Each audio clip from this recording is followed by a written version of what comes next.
Welcome back to Masterminds in Wisdom. And today we're going to be talking about Will Durant and his story of philosophy. Durant had this really interesting way of making philosophy, well, kind of accessible to everyone. Yeah, it's true. The story of philosophy was a huge hit, bringing these big philosophical ideas to the masses. And the way he structured the book is really fascinating. It's like he takes you on a journey through time, and you get to see these moments where philosophical thought really took a turn. Okay, I like that. But what do you mean by took a turn? Like, what are those moments? Well, Durant himself said that when he wrote the book, philosophy had become pretty much, inaccessible. It was hidden away in academia, full of jargon most people couldn't understand.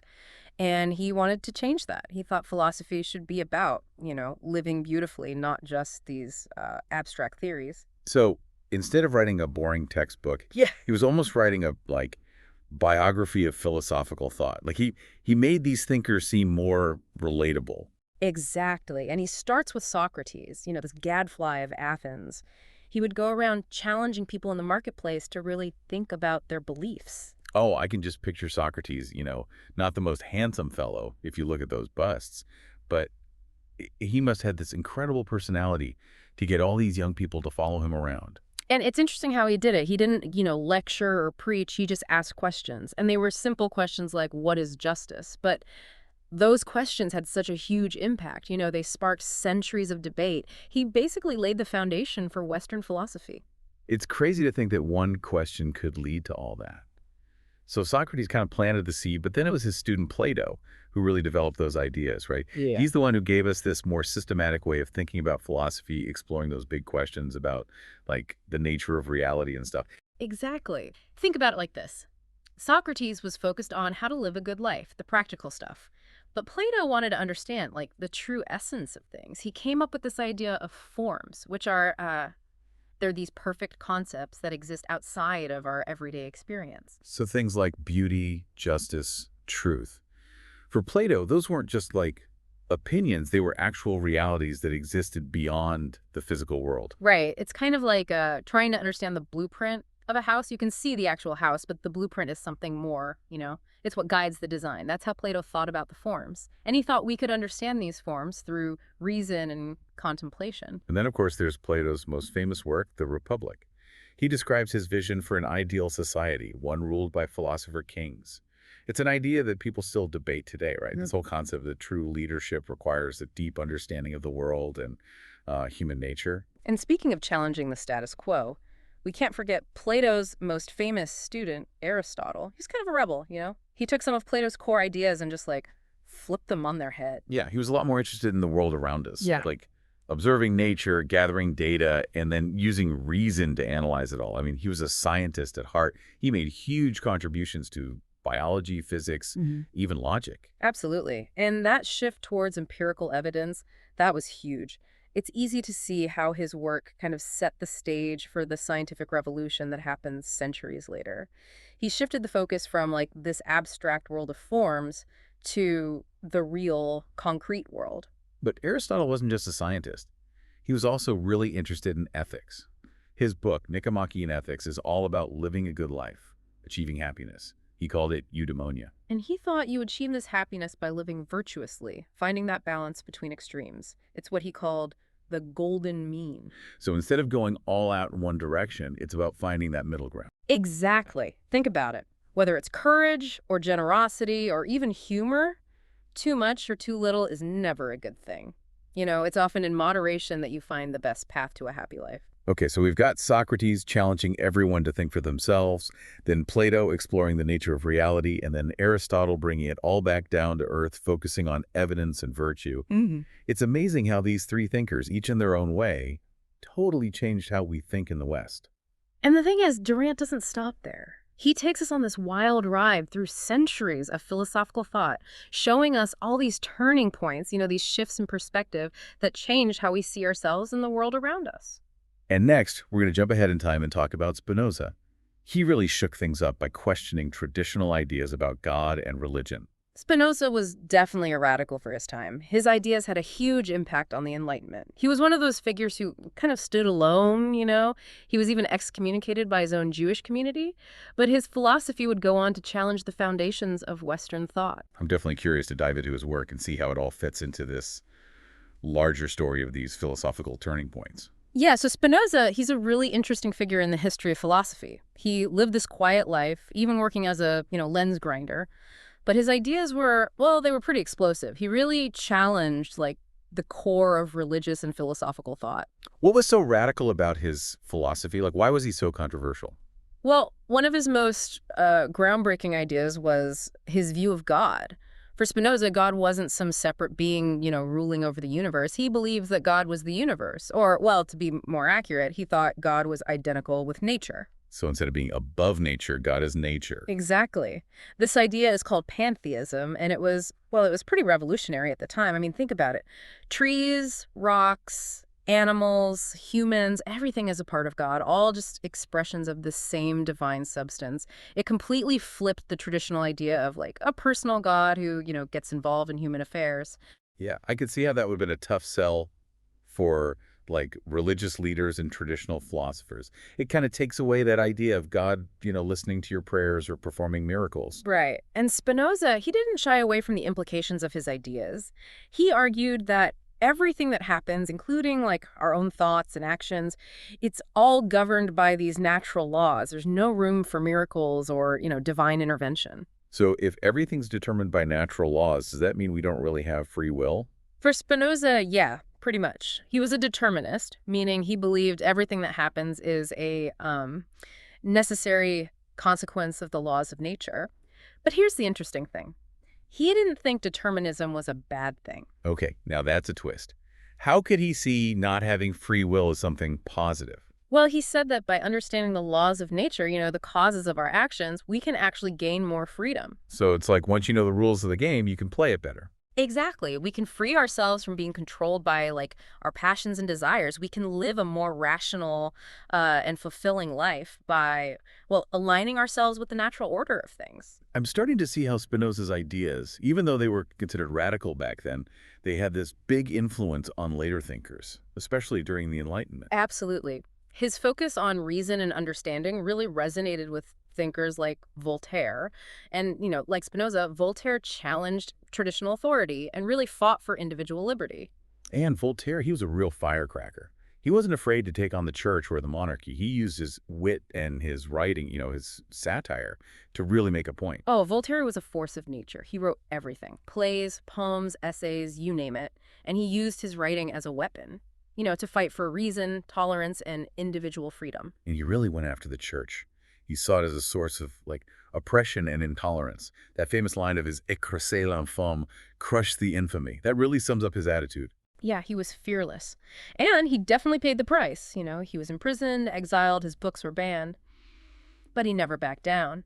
He understood that, laughter can be a powerful weapon. He used satire to expose hypocrisy and injustice. He was a master at using humor to turn the tables to make his opponents look ridiculous. Yeah. And in doing so, he helped pave the way for the Enlightenment, that incredible movement that really tried to, apply reason and critical thinking to every aspect of life. It's amazing to think about the impact he had. He helped shape the modern world with his, constant defense of freedom of thought and expression. And from Voltaire, Durant takes us to Kant. Hmm. And Kant, I have to admit, he can be a little tough to wrap your head around sometimes. He really tackled some of those big fundamental questions about knowledge and reality. Kant was definitely a heavy hitter in philosophy. He's often seen as bridging the gap between, rationalism and empiricism. So he was trying to find some middle ground between those two different schools of thought. Yeah, exactly. He argued that both reason and experience are crucial to how we understand the world. But what's really interesting is his idea that, our minds aren't just passively taking in information. We're actually shaping and structuring our experience. So we're not just seeing the world as it is, we're also creating it. That's a pretty wild idea. It is. It's like, imagine you're wearing glasses with colored lenses. Everything you see is filtered through those lenses. Well, Kant argued that our minds have these built-in categories, things like space, time, and causality. We use those categories to make sense of the world. So it's like we're all wearing these Kant glasses, and those glasses shape how we see reality. Exactly. And that idea had a huge impact. It changed how we understand the mind. It's not just a blank slate. It's an active participant in creating our reality. And of course, we can't talk about Kant without mentioning his ideas about ethics, particularly his concept of the categorical imperative. He believed it should guide all of our actions. Yeah, it's a really powerful concept. It's based on the idea that we should only act according to rules that we could universalize. Like imagine if everyone acted the way you're thinking of acting. Would that make the world a better place or a worse one? That's the core of the categorical imperative. So it's about finding moral principles that apply to everyone, no matter what the situation is. Right. It's not about doing what's convenient or what benefits you. It's about doing what's right based on principles that could apply to everyone. Kant is definitely challenging. But his ideas are, well, they're definitely worth thinking about. He really makes you consider the big picture, what it means to be human, how we should act in the world. And from Kant, Durant takes us on this whirlwind tour of 19th century philosophy. We meet figures like Schopenhauer, Nietzsche, and Bergson. It was a really interesting period full of new ideas and challenges to, the traditional ways of thinking. Schopenhauer, he was a bit of a downer, wasn't he? He had a pretty bleak view of the world. He saw it as driven by this, blind, irrational force he called will. He did. He believed that this will was the root of all suffering. And while he didn't really offer a solution, he did talk about, the importance of detaching ourselves from our desires, finding peace through things like art and contemplation. So not exactly a party animal, but I guess even pessimism has its place in philosophy, makes us confront, the darker side of things. And then there's Nietzsche. He was really controversial. He challenged traditional morality and religion. Yeah. He even famously declared that God is dead. He wanted people to reevaluate all values, rejecting what he saw as the slave morality of Christianity, with its emphasis on compassion and humility. He was all about the individual, the will to power. He encouraged people to embrace their strength and create their own values. Yeah, and his work has been interpreted in so many different ways. And it's definitely important to, read him with a critical eye, especially considering how his ideas were twisted by the Nazis. And finally, there's Bergson, who was all about time and intuition.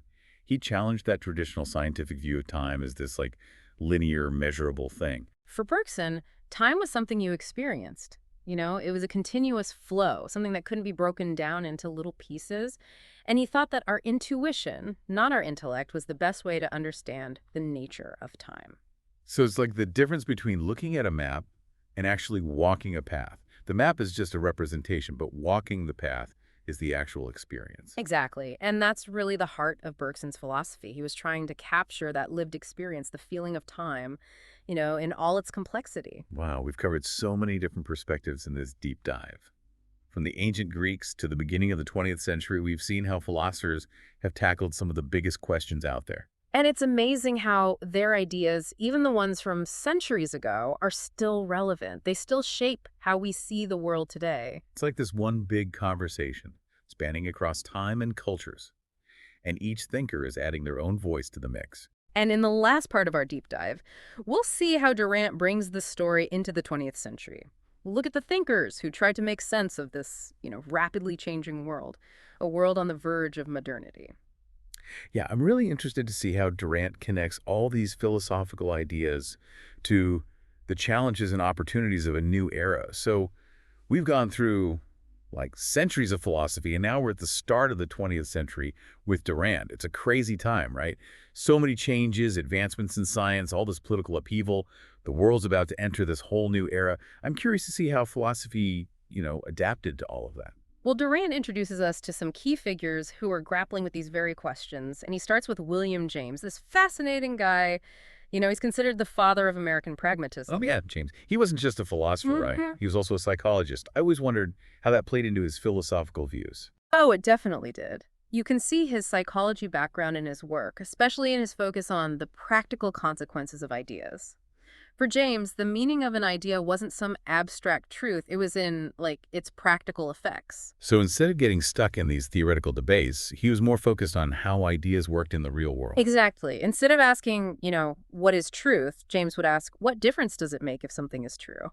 That's pragmatism, you know? It's a very grounded, problem-solving approach to philosophy. It sounds very American, honestly, this focus on, practicality and results. It is. It reflects that American spirit of, like, innovation and getting things done. James didn't see truth as this fixed, absolute thing. He thought it was something that comes out of our experience, our interactions with the world. James also explored religion, right, with his book, The Varieties of Religious Experience. What I always found interesting about that book is how he approached the whole topic. Yeah, he doesn't try to, prove or disprove the existence of God. Instead, he looks at all these different ways that people experience, like the divine, the sacred, and he focuses on how those experiences impact their lives. So it doesn't matter if God actually exists. What matters is how religious belief shapes people and how it affects what they do. Exactly. And James found that these religious experiences, regardless of where they come from, they can be really powerful. They can inspire people to be more ethical, to contribute to their communities. That's a really tolerant and open-minded way of looking at religion, and it seemed to be a big part of James's philosophy in general. It is. He believed in keeping an open mind, being willing to consider different perspectives and recognizing that there are many ways to understand the world. And from James, Durant takes us to John Dewey, another American philosopher who had a huge influence on education and, well, social thought in general. I've always been interested in Dewey's idea of learning by doing. Oh, yeah. Dewey was a big advocate for democracy. And he thought that education was the key to creating a more just and equal society. He didn't think learning should be limited to, like, classrooms. He thought it should be an active process, something that's integrated into, like, every part of life. So instead of just sitting there and absorbing information, students should be actively involved, Right. actually applying what they learn to real-world situations. Exactly. He believed that kids learn best through hands-on experience, experimenting, making mistakes, and discovering things for themselves. It's a philosophy of education that has really stuck around, hasn't it? Mm. It influenced things like progressive education and even the modern maker movement. It has. Dewey's ideas are all about empowering students, helping them become active learners, critical thinkers, and, well, engaged citizens who can handle the complexities of a world that's constantly changing. And with Dewey, we come to the end of Durant's story of philosophy. Wow, what a journey. We've covered centuries, so many different perspectives. We've encountered some of the most brilliant minds in history. And Durant has given us this amazing gift, He made philosophy accessible. He made it interesting. He showed us that these ideas, even the ones from, like, way back when, they're still relevant to us today. They can enrich our lives. Yeah, he reminds us that philosophy isn't just for academics, it's for everyone. Oh. It's about asking questions, exploring, seeking wisdom in this whole crazy experience of being human. And who knows, maybe someone listening to us right now will be inspired by this and become the next great thinker. Maybe they'll add their own chapter to the story of philosophy that never really ends. Yeah, Durant believed that, Yeah. He said the journey of exploring philosophy never truly ends. It's a process of questioning, learning, growing. And that's something we can all do, right? So to everyone listening, keep exploring, keep asking those questions, and keep looking for wisdom wherever you can find it.